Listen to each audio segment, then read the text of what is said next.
here's how to use lenses at different focal lengths. So here Lou is standing in the corner and I'm shooting her on the 85. I don't have any of the windows in frame and it's just Lou compressed against the background. The only changes are gonna be the lenses. This can be helpful if you're shooting on a bridge or in a tiny room where you can't change and your landscape can't change.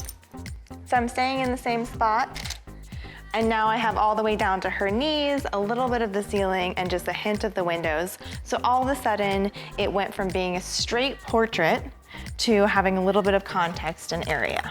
So that was the 50 1.2, and now we're gonna go to the 35.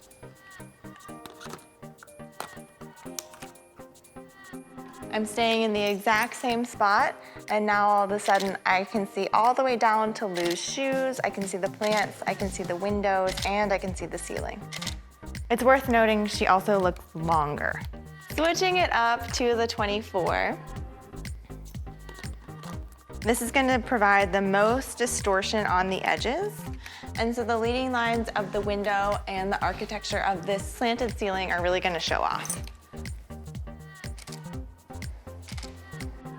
It's worth mentioning that I haven't changed any of the settings in my camera. Because the 24 is so wide and I'm capturing the windows, it's a brighter image than the 85.